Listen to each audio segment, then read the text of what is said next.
إن الحمد لله نحمده ونستعينه ونستغفره ونعوذ بالله من شرور أنفسنا وسيئات أعمالنا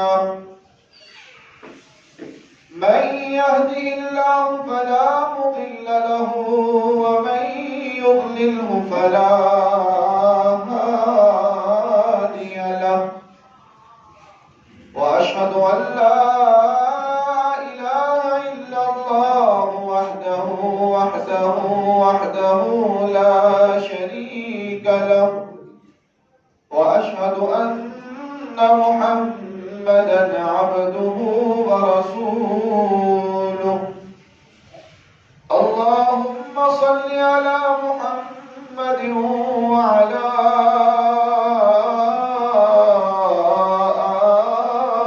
آل محمد صلى الله عليه وسلم كما صليت على إبراهيم وعلى آل إبراهيم إنك حميد مجيد اللهم بارك على محمد وعلى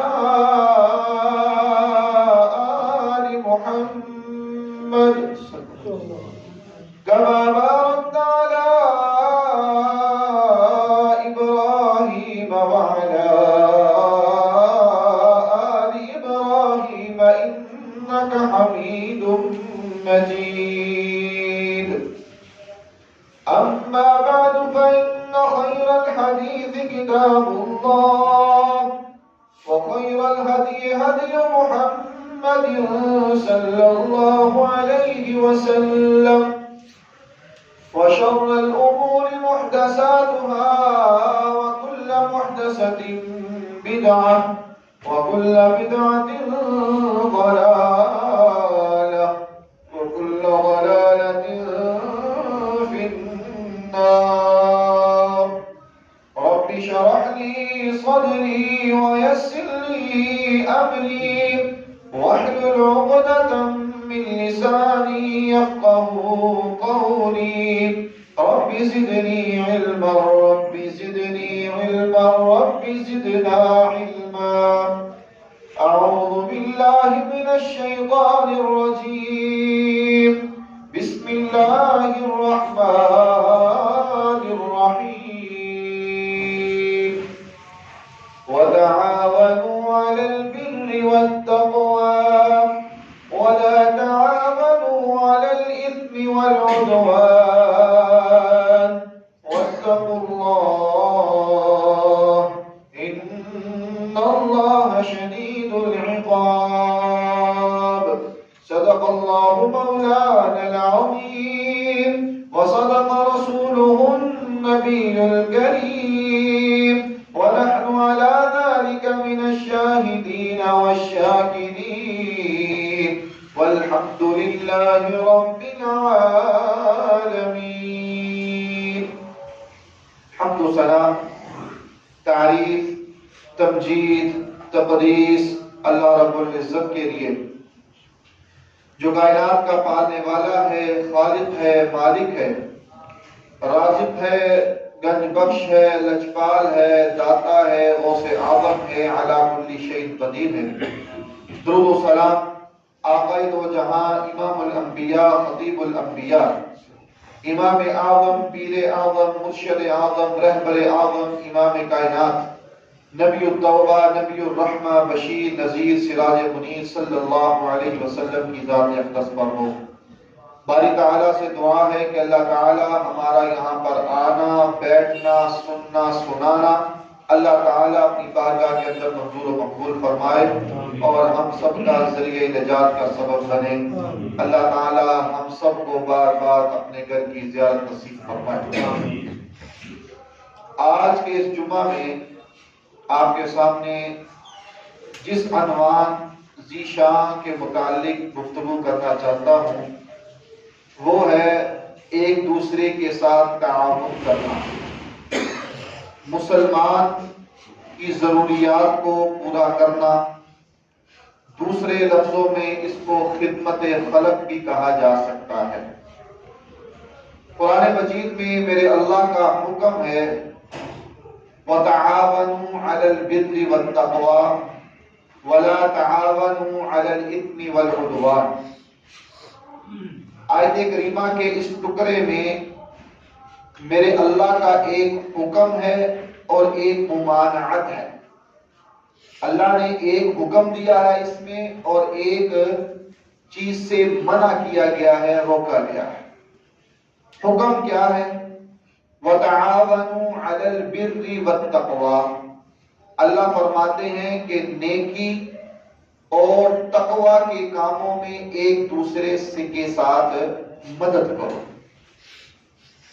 اور یہ فرض ہے، یہ فرض ہے۔ اور آگے فرمایا وَلَا تَعَاوَنُوا عَلَى الْإِثْمِ وَالْعُدْوَانِ، گناہ اور زیادتی کے کاموں سے ایک دوسرے کے ساتھ تعاون نہ کرو۔ اور یہ تعاون ایسا کرنا یہ شریعت میں، اسلام میں، قرآن و حدیث کے مطابق حرام ہے۔ زیادتی کے کاموں میں اور گناہ کے کاموں میں ایک دوسرے کے ساتھ تعاون کرنا یہ حرام ہے۔ اب تعاون اس آیت کریمہ کے ٹکڑے سے ہمیں معلوم ہوا کہ تعاون دو طرح کے ہیں، ایک تعاون حلال ہے، فرض ہے، اور ایک تعاون جو ہے وہ حرام ہے۔ جو تعاون حلال ہے، فرض ہے، وہ کیا ہے؟ نیکی اور تقوی، نیکی کے کام اور تقوی کے کام۔ نیکی کا معنی کیا ہے؟ کہ اللہ رب العزت کی عبادت میں کسی کے ساتھ تعاون کرنا، اللہ کی عبادت میں کسی کے ساتھ تعاون کرنا۔ اور تقوی کا معنی ہے کسی گناہ سے بچنے کے لیے کسی کا ساتھ دینا، گناہ سے بچنے کے لیے کسی کا تعاون کرنا، یہ ہے نیکی اور تقوی۔ وَتَعَاوَنُوا عَلَى الْبِرِّ وَالتَّقْوَى۔ انسان استطاعت کے مطابق، طاقت کے مطابق، اللہ نے اس کو طاقت دی ہے، وہ اپنے علم اور اپنے وجود کے مطابق یہ چیز، اس کا اعتبار رکھے اور خیال رکھے کہ میرے اللہ کا کیا حکم ہے اور ہم نے کیا کرنا ہے۔ دنیا میں آئے ہیں تو اللہ اور اس کے رسول صلی اللہ علیہ وسلم کی اطاعت اور فرما برداری ہمارے اوپر لازم ہے۔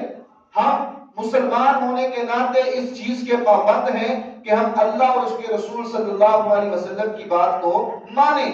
اب ہمارے ہاں کوئی شخص، کوئی انسان اگر آپ کو تعاون کی اپیل کرتا ہے، تعاون کا کہتا ہے کہ میری مدد کرو، میرا ساتھ دو، میری ہیلپ کرو، اگر تو وہ نیکی اور تقوی، شریعت کے قانون کے مطابق تعاون ہو تو ایسے انسان کے ساتھ تعاون کرنا۔ اگر اس انسان کی استطاعت میں ہے، اگر اس کی طاقت میں ہے، اگر وہ قدرت رکھتا ہے، اگر اس کے پاس وسائل ہیں، اگر اس کے پاس ہمت ہے، اگر اس کے پاس سورسز ہیں، تو پھر اس کو چاہیے کہ وہ اس انسان کی مدد کرے۔ ایسے انسان پر مدد کرنا فرض ہے، لازم ہے۔ اور اگر انسان دنیا میں، معاشرے میں عام ہے، گناہ کی طرف بلائے، گناہ کے تعاون کی طرف بلائے، زیادتی کے تعاون کی طرف بلائے، تو پھر شریعت نے کیا کہا ہے کہ اس کا ساتھ نہیں دینا، کیونکہ یہ حرام ہے۔ اب اس تعاون کے متعلق تمہارا باپ کہے، والد کہے، ماں کہے، رشتہ دار کہیں، عزیز و اقارب کہیں، محلے دار، پڑوسی کہیں، دکاندار کہیں، یا قریبی دوست کہیں، تو تم نے ان کی باتوں کو ماننا نہیں ماننا۔ وَلَا تَعَاوَنُوا عَلَى الْإِثْمِ وَالْعُدْوَانِ، گناہ اور زیادتی کے کاموں میں تم نے ایک دوسرے کا ساتھ دینا نہیں دینا، صرف ساتھ دینا ہے اچھائی کے متعلق، اچھائی کے کاموں میں، نیکی کے متعلق، نیکی کے کاموں میں، تقوی کے متعلق، تقوی کے کاموں میں تم نے ایک دوسرے کا ساتھ دینا ہے۔ جب انسان اس حکم کو، اس بات کو اپناتا ہے تو میرا اللہ ایسے انسان سے بے حد خوش ہو جاتا ہے۔ اللہ بہت زیادہ پیار کرنے لگ پڑتا ہے جو اللہ کے ان حدوں کو اپناتا ہے اور ان کے مطابق زندگی گزارنے کی کوشش کرتا ہے۔ قرآن مجید فرقان حمید کے 30 پارے ہیں اور ان 30 پاروں میں 114 سورتیں ہیں۔ ان سورتوں کے نام کس نے رکھے؟ اللہ نے رکھے۔ 114 سورتوں کے نام میرے اللہ نے رکھے۔ 19ویں پارے میں ایک سورت ہے، اس سورت کا نام سورت النمل ہے، نون میم اور لام۔ نمل کا معنی ہے چیونٹی، سورت النمل چیونٹی کی سورت، چیونٹی والی سورت۔ بظاہر تو عجیب سا نام ہے، دیکھنے میں اور سننے میں پڑھنے میں تو عجیب سا لگتا ہے، لیکن میرے اللہ کو چیونٹی کی ادا اتنی پسند آئی، اتنی اچھی لگی کہ میرے اللہ نے اس چیونٹی کے واقعے کو قرآن کے لفظ بنا دیا۔ اللہ نے چیونٹی کے واقعے کو قرآن کا حصہ بنا دیا اور اس واقعے کی نسبت سے اللہ نے پوری ایک سورت کا نام سورت النمل رکھ دیا۔ وہ واقعہ کیا تھا؟ سیدنا سلیمان علیہ السلام اپنے سپاہیوں کے ساتھ، اپنے لشکر کے ساتھ نکلے تو راستے میں چیونٹیاں جمع تھی، کافی تعداد۔ ہو سکتا ہے کہ ان کا وہاں پر گھر ہو یا وہ کھانے پینے کی چیز کے پاس وہاں پر موجود ہو۔ جب ایک چیونٹی نے دیکھا کہ سلیمان علیہ السلام اپنے لشکر کے ساتھ آ رہے ہیں تو اس نے کیا کہا؟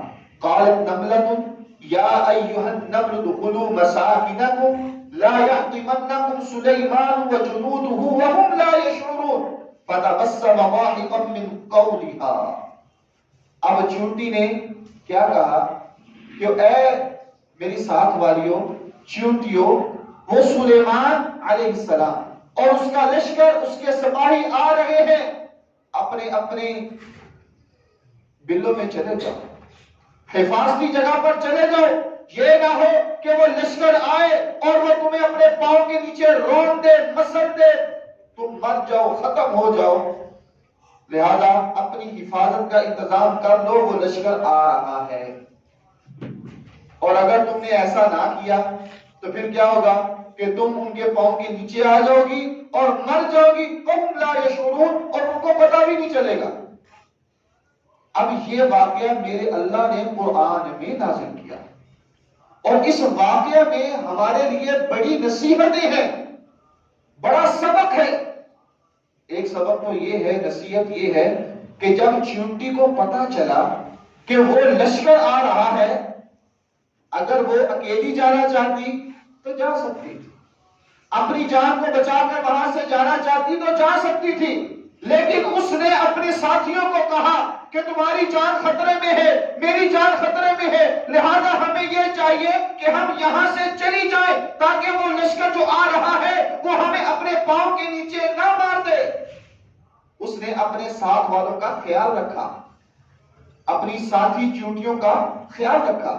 چیونٹیوں کو شعور نہیں ہے، عقل نہیں ہے، لیکن اللہ نے مسلمانوں کو، لوگوں کو، انسانوں کو اشرف المخلوقات بنایا، عقل دی، شعور دیا، فہم دیا، سوچ سمجھ دی، تو پھر انسان کو بھی چاہیے کہ اس واقعے کے دیکھتے ہوئے، پڑھتے ہوئے کہ ایک چیونٹی جو ہے وہ اپنے ساتھ والے کی کس طرح ہمدرد ہے، خیال رکھنے والی ہے، اس کی ضرورت کو سمجھنے والی ہے، اس کی بات کو سمجھنے والی ہے، تو آج کا مسلمان اس کو بھی یہی چاہیے کہ وہ اپنے عزیزوں کو دیکھے، اپنے رشتہ داروں کو دیکھے، اپنے عزیز و اقارب کو دیکھے، اپنے بہن بھائیوں کو دیکھے، اپنے عزیزوں کو دیکھے، اپنی برادری والوں کو دیکھے کہ کسی کو ضرورت ہے تو اس کی ضرورت کو پورا کیا جائے، کوئی ضرورت مند ہے، کوئی حاجت مند ہے تو پھر اس کی ضرورت کو پورا کرنا یہ میرے اللہ کا حکم ہے۔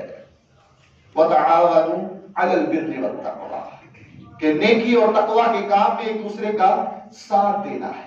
اور یہ واقعہ جو ہے، یہ چیونٹی کا واقعہ جو ہے، یہ میرے اللہ کو اتنا پسند آیا کہ اللہ نے قرآن کا حصہ بنا دیا، اور قیامت تک یہ جو انسان قرآن کو پڑھے گا تو اس چیونٹی کا تذکرہ ہوگا اور اس چیونٹی کو یاد کیا جائے گا۔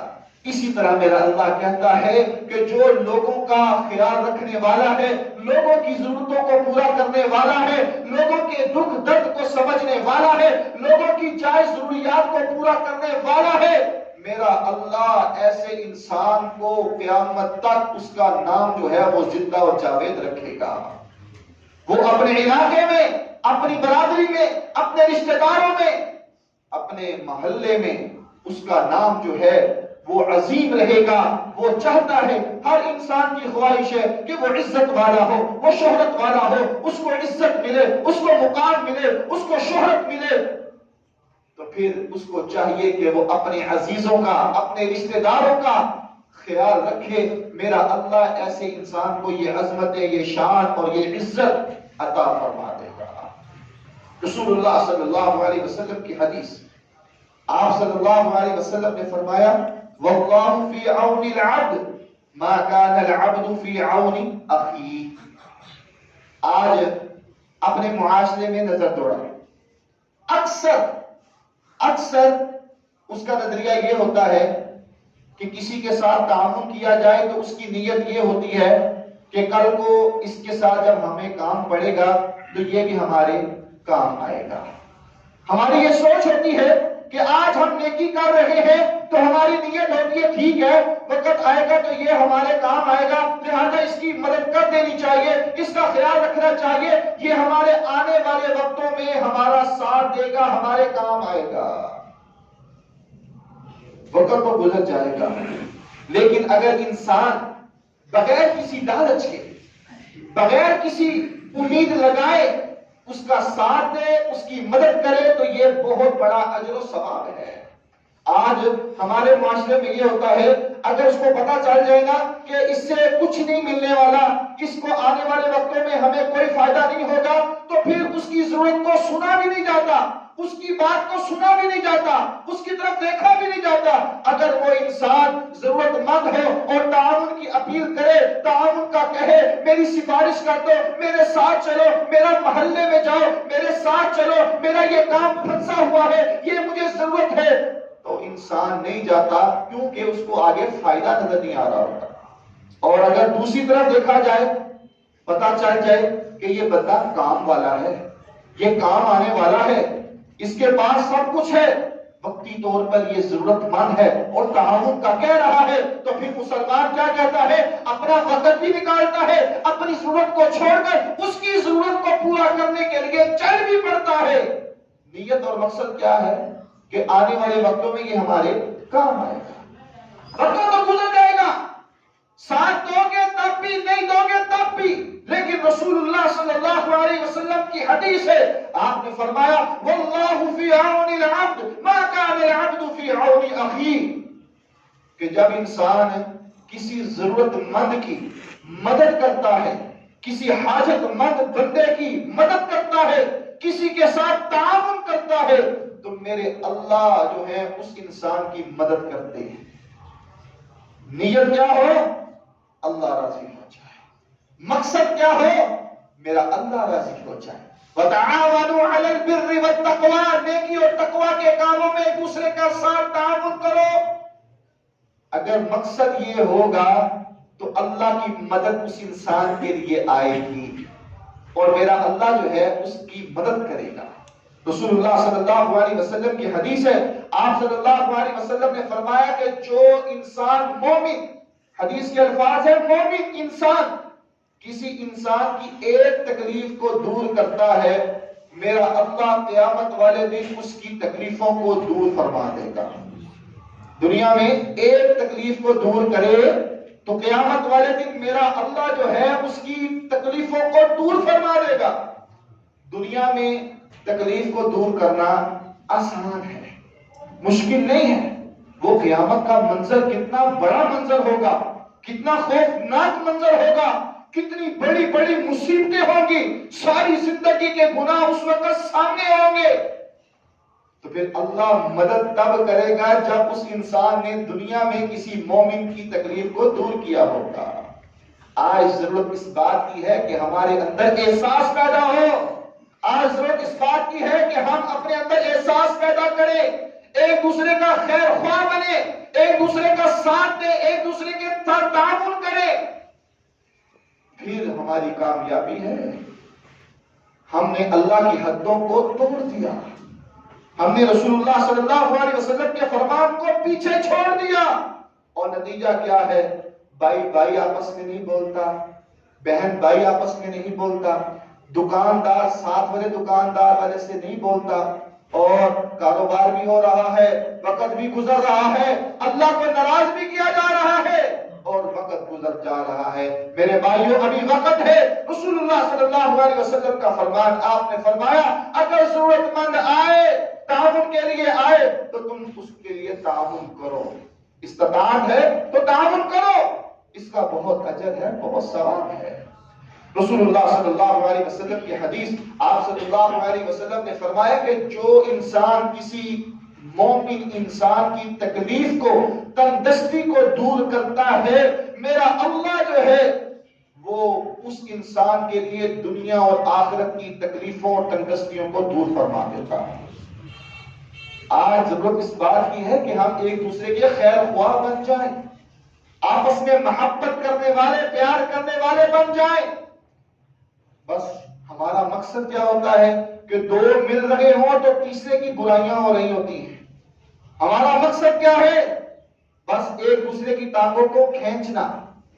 جو رزق، جو عزت میرے اللہ نے مقدر میں لکھ دی ہے وہ مل کر رہی ہے، جو ہمارے مقدر میں ہے وہ مل کر رہنا ہے۔ ہمیں خوش ہونا چاہیے کہ ہمارا بھائی، ہمارا دوست، ہمارا رشتہ دار کامیاب ہے، ہمیں اس کے ساتھ ہمدردی کرنی چاہیے، اچھے کلمات اس کے متعلق کہنے چاہیے، اور اس کو چاہیے کہ وہ ضرورت مند کے ساتھ تعاون کرے۔ اسی میں ہماری کامیابی اور کامیابی ہے۔ رسول اللہ صلی اللہ علیہ وسلم کی ایک حدیث، آپ صلی اللہ علیہ وسلم نے فرمایا کہ اللہ کی مخلوق میں سے، اللہ کے بندوں میں سے کچھ بندے خیر کی چابیاں ہیں، اور کچھ لوگ جو ہیں وہ شر کے تالے ہیں۔ کچھ بندے خیر کی چابیاں ہیں اور کچھ بندے شر کے تالے ہیں، اور کچھ لوگ اس کے الٹ ہیں۔ وہ کیسے؟ کچھ لوگ شر کی چابیاں ہیں اور خیر کے تالے ہیں۔ اس حدیث کا مفہوم کیا ہے؟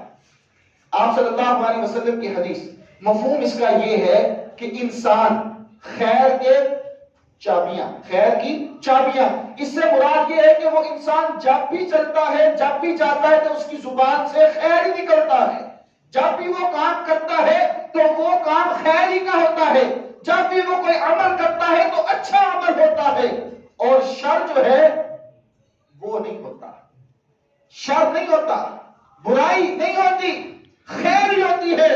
جب بھی وہ انسان گزرتا ہے، ملتا ہے، چلتا ہے، پھرتا ہے تو خیر ہی بولتا ہے، خیر ہی کرتا ہے، خیر والے عمل ہی کرتا ہے۔ اور کچھ لوگ ایسے بھی ہوتے ہیں ہمارے معاشرے میں کہ جو انسان شر کی چابیاں ہیں اور خیر کے تالے ہیں، کہ ان کی زبان سے ہمیشہ الٹ بات ہی نکلتی ہے، ان کی زبانوں سے ہمیشہ گناہ والے معاملات ہی نکلتے ہیں، وہ ہمیشہ برائیاں ہی کرتے ہیں، اور اچھائیاں جو ہیں، خیر والی باتیں جو ہیں، قرآن و حدیث والی باتیں جو ہیں، آپس میں ملانے والی جو باتیں ہیں، وہ تالے میں بند ہیں اور وہ شر کھلا رہے ہیں۔ تو ہمیں چاہیے، کوشش کرنی چاہیے کہ ہم ان چیزوں کو اپنائیں کہ ہماری زبانوں سے خیر نکلے، ہمارے عمل سے خیر نکلے، ہمارے معاملات سے خیر پیدا ہو، اچھائی پیدا ہو۔ اسی میں ہماری کامیابی اور اسی میں ہماری کامیابی ہے۔ رسول اللہ صلی اللہ علیہ وسلم نے اس حدیث کے مطابق بعد میں فرمایا، توبہ توبہ، ایسے انسان کے لیے خوشخبری ہے، خوشخبری ہے۔ کس انسان کے لیے؟ کہ جس کی زبان سے خیر نکلتی ہے، جو خیر کی چابی ہے اور شر کا تالا ہے، یہ انسان کے لیے، ایسے انسان کے لیے خوشخبری ہے، کامیابی ہے۔ اور آج ضرورت اس بات کی ہے کہ ہم اپنے وجود کو سنبھالیں، ہم اپنے وجود کا خیال رکھیں کہ ہماری زبان سے، ہمارے ہاتھوں سے، ہماری آنکھوں سے، ہمارے پاؤں سے، ہمارے کردار سے کسی کو تکلیف تو نہیں پہنچ رہی، خیر نکل رہی ہے کہ شر نکل رہا ہے۔ ہمیں یہ سوچنا ہوگا اور اس کے مطابق اپنی اصلاح کرنی ہوگی. اگر ٹھیک ہے تو اس میں بہتری لائیے، اور اگر نہیں تو پھر ہمیں اپنے معاملات کی طرف غور کرنا ہوگا. رسول اللہ صلی اللہ علیہ وسلم کی حدیث، آپ صلی اللہ علیہ وسلم نے فرمایا اشفعوا تؤجروا، تم سفارش کرو تمہیں اس کا اجر دیا جائے گا، اجر ملے گا. آج اس بات کا بھی فقدان ہے. وہ کیسے؟ کوئی انسان عہدے والا، اس کا کوئی کام ہو تو وہ جلدی ہوتا ہے، اس کی سفارش کو جلدی قبول کیا جاتا ہے، اور کوئی عام انسان، سادہ انسان ہو تو اس کی بات کی سنوائی نہیں ہوتی. یہ ہمارے معاشرے کا آج کل سٹیٹس ہے کہ غریب بندہ، سفید پوش انسان، اس کی سنوائی جو ہے وہ کم ہوتی ہے بنسبت اس کے جس کے پاس مال ہے، اختیارات ہے، عہدہ ہے، دولت ہے، شہرت ہے. اس کی سنوائی جلدی ہوتی ہے. وہ انداز کیسا بھی ہو، وہ ایک الگ معاملہ ہے. رسول اللہ صلی اللہ علیہ وسلم کی حدیث ہے، آپ نے فرمایا اگر کوئی سفارش کرے، تعاون کا کہے تو تم اس کی سفارش کرو، تمہیں اس کا اجر ملے گا، اجر دیا جائے گا. تعاون کا کہے تو تم نکل پڑو، اس کے تعاون کو پورا کرو، سفارش کرو.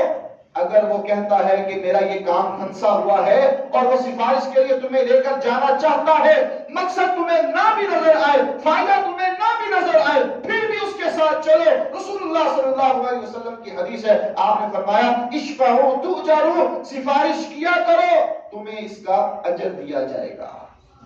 ابو سفیان رضی اللہ تعالی عنہ، اسلام انہوں نے قبول کیا، اللہ کے نبی صلی اللہ علیہ وسلم کے پاس موجود ہیں.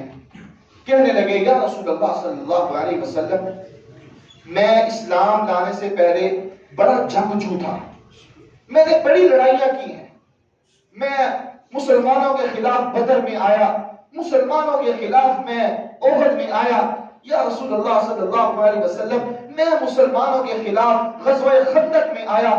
اب میں نے اسلام کو قبول کیا ہے اور مسلمانوں میں وہ لوگ بھی موجود ہیں، وہ لوگ بھی موجود ہیں جن کے والدین کو میں نے لڑائیوں میں مارا ہے، جن کی اولاد کو میں نے لڑائیوں میں مارا ہے. یقیناً ان کے اندر غصہ تو ہے، یقیناً ان کے اندر غصہ تو ہے. یا رسول اللہ صلی اللہ علیہ وسلم، یہ 3 باتیں ہیں، یہ 3 سفارشات ہیں، آپ اس کو قبول فرمائیں. پہلے نمبر پر ابو سفیان رضی اللہ تعالی عنہ نے کہا یا رسول اللہ صلی اللہ علیہ وسلم، میں چاہتا ہوں کہ آپ میری بیٹی کے ساتھ شادی کر لیں، نکاح کر لیں. اس کا فائدہ یہ ہوگا کہ جو میرے ساتھ غصہ رکھے ہوئے ہیں، جن کے اندر میرے متعلق غصہ ہے، جب ان کو پتہ چلے گا کہ یہ رسول اللہ صلی اللہ علیہ وسلم کی بیوی کا باپ ہے، رسول اللہ صلی اللہ علیہ وسلم کی بیوی کا باپ ہے، امہات المؤمنین کا باپ ہے، تو پھر ان کا غصہ ختم ہو جائے گا اور وہ پھر انتقام نہیں لیں گے، وہ مجھ سے راضی ہو جائیں گے، صلح ہو جائے گی. دوسری سفارش یہ کی یا رسول اللہ صلی اللہ علیہ وسلم، میرا بیٹا جو معاویہ ہے نا رضی اللہ تعالی عنہ، یہ بڑا پڑھا لکھا ہے، یہ علم والا ہے، تو میں چاہتا ہوں، میری خواہش ہے کہ آپ اس کو قرآن لکھنے کے لیے لگا دیں. آپ جو وحی آتی ہے نا، آپ اس کو کہیں کہ وہ لکھا کرے، کاتب وحی اس کو بنا دیں. اور تیسرے نمبر پر ابو سفیان رضی اللہ تعالی عنہ نے کہا یا رسول اللہ صلی اللہ علیہ وسلم، اسلام لانے سے پہلے بڑا جنگجو تھا، بڑا دلیر تھا. اب میں چاہتا ہوں کہ جو غلطیاں مجھ سے ہوئیں، جو پاپ مجھ سے ہوئے، جو میں نے کیا، اب ان ساری باتوں کو میں دھونا چاہتا ہوں. مجھے اجازت دیجئے، مجھے کسی لشکر کے ساتھ روانہ کیجئے، مسلمانوں کے دستے کے ساتھ مجھے بھیجئے تاکہ میں اللہ کی راہ میں جہاد کروں اور ان ساری باتوں کو دھو ڈالوں جو میں اسلام سے پہلے کیا کرتا تھا. آپ صلی اللہ علیہ وسلم نے ان کی تینوں باتوں کو مان لیا، ان کی سفارشات کو قبول کیا.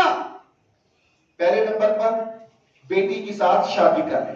ام حبیبہ رضی اللہ تعالی عنہا ابو سفیان کی بیٹی تھی اور رسول اللہ صلی اللہ علیہ وسلم نے ان کے ساتھ شادی کی۔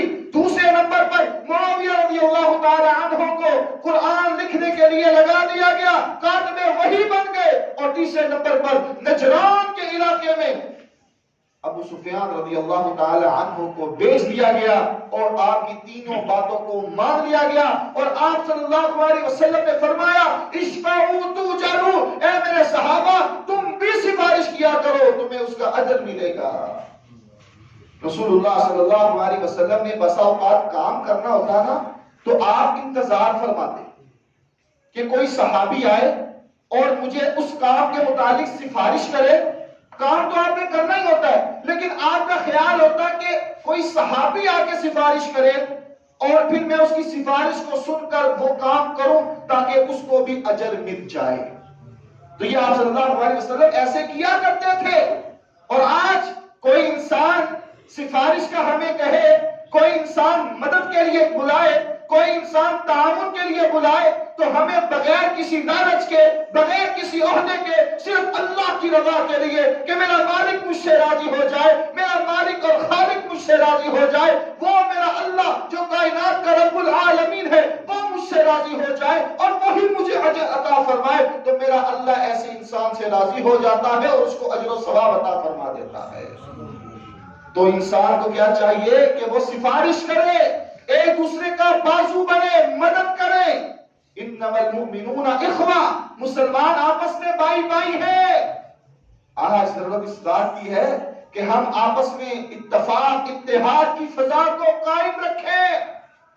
اور بدقسمتی سے ہم نماز پڑھنے مسجد میں آتے ہیں، ایک ہی صف میں کھڑے ہوتے ہیں لیکن ہمارے دل آپس میں ملتے نہیں۔ مسجد میں آتے ہیں، اللہ کو منانے کے لیے آتے ہیں، اللہ کے حضور آتے ہیں، لیکن ہمارے اندر ایک دوسرے کے متعلق کینہ ہوتا ہے، بغض ہوتا ہے۔ خدا را سچی محبت، سچا پیار، رسول اللہ صلی اللہ علیہ وسلم کی حدیث، اللہ کا فرمان سامنے رکھو اور آپس میں بھائی بھائی بن کر رہو۔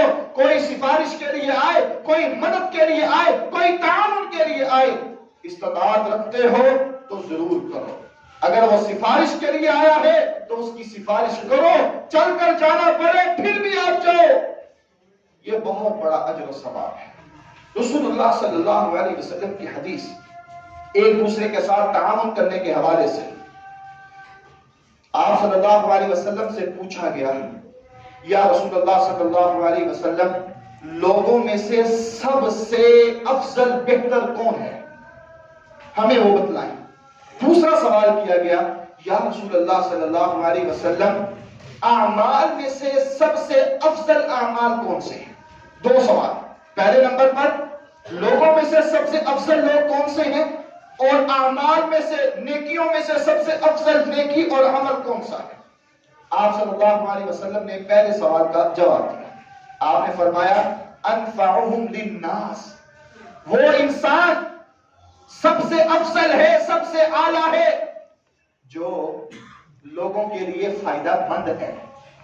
وہ انسان سب سے اچھا ہے، سب سے افضل ہے جو لوگوں کا خیر خواہ ہے، جو لوگوں کے کام آنے والا ہے، جو لوگوں کے ساتھ ہمدردی کرنے والا ہے، جو لوگوں کی ضروریات کو پورا کرنے والا ہے، جو لوگوں کے ساتھ تعاون کرنے والا ہے، جو لوگوں کی حاجتوں کو پورا کرنے والا ہے، جو لوگوں کا خیال رکھنے والا ہے، وہ سب سے افضل انسان ہے۔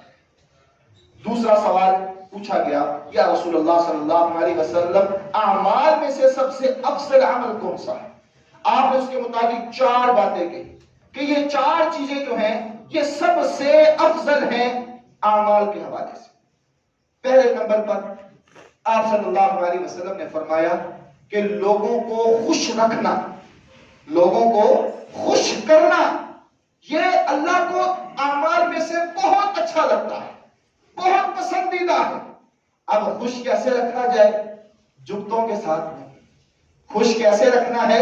جھوٹ بول کر نہیں۔ خوش کیسے رکھنا ہے؟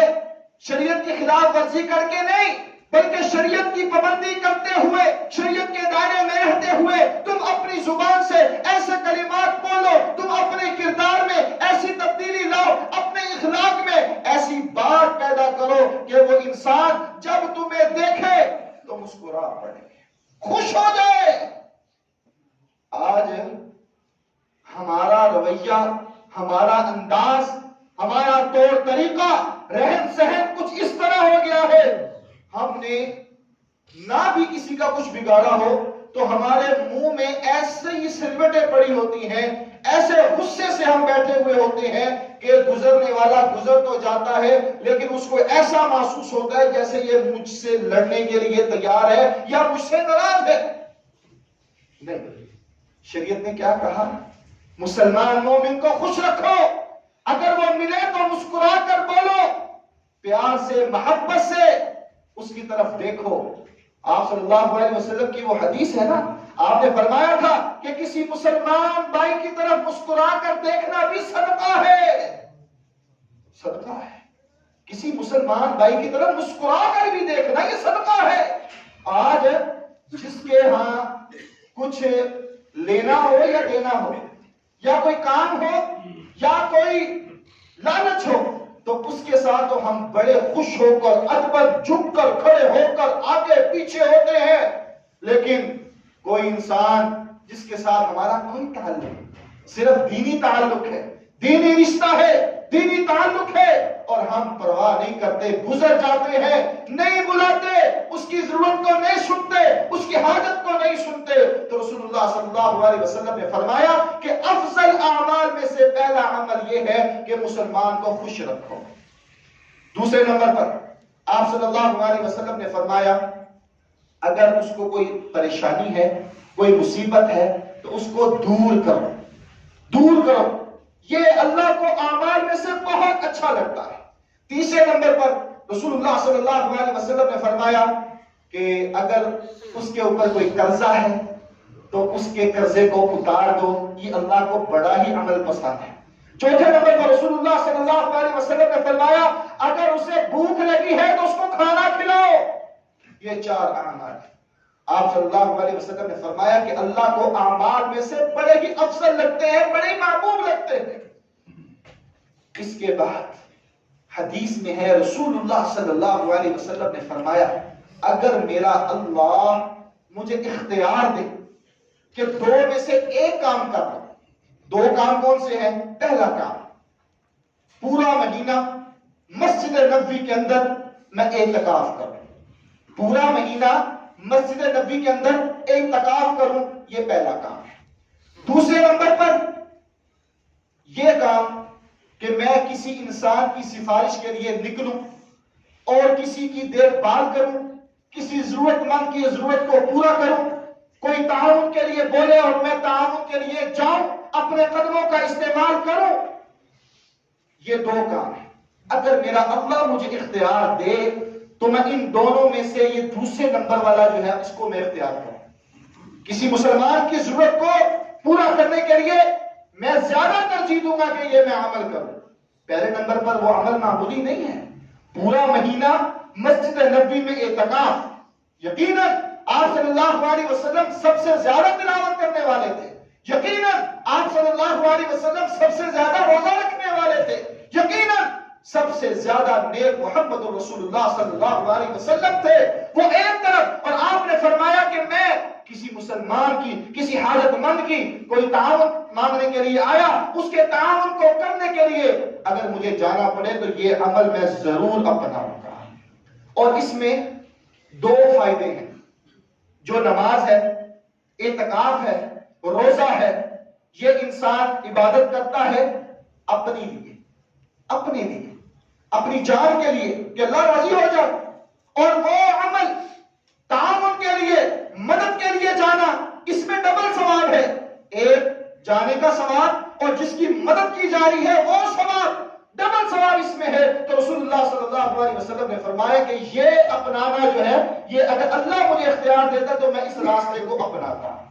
رسول اللہ صلی اللہ علیہ وسلم کی حدیث، آپ صلی اللہ علیہ وسلم نے فرمایا کہ جس انسان کے قدم، جس انسان کے پاؤں کسی سفارش کرنے کے لیے نکلے، کسی انسان کے متعلق کوئی معاملہ ہوا اور وہ انسان تعاون کی غرض سے، ضرورت کی غرض سے یا سفارش کی غرض سے اس کو لے کر جاتا ہے، وہ انسان اپنے قدموں کا استعمال کرتا ہے، تو رسول اللہ صلی اللہ علیہ وسلم نے فرمایا قیامت والے دن وہ پل صراط وَإِن مِّنكُمْ إِلَّا وَارِدُهَا كَانَ عَلَىٰ رَبِّكَ حَتْمًا مَّقْضِيًّا ثُمَّ نُنَجِّي الَّذِينَ اتَّقَوْا وَنَذَرُ الظَّالِمِينَ فِيهَا جِثِيًّا۔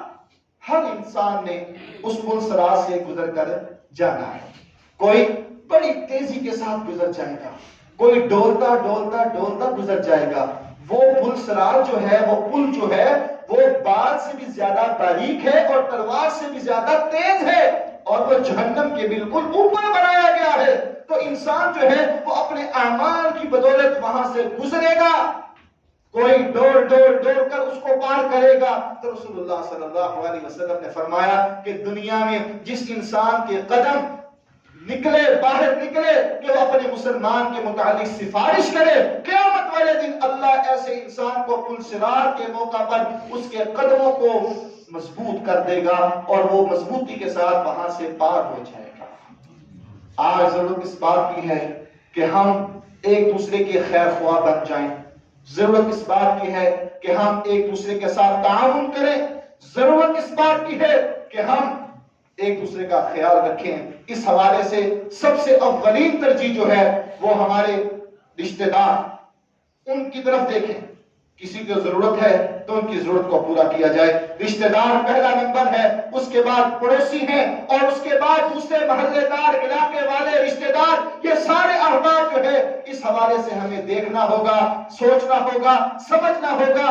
دنیا ہے، گزرتی ہے، گزر جائے گی، ہم نے چلے جانا ہے، وقت گزر جائے گا، لیکن اگر ہم اللہ کے فرمان کو اپنائیں تو اس میں ہماری کامیابی ہوگی۔ وہ فرمان کیا ہے؟ وَتَعَاوَنُوا عَلَى الْبِرِّ وَالتَّقْوَىٰ، کہ نیکی اور تقوی کے کام میں ایک دوسرے کی مدد کرنی ہے۔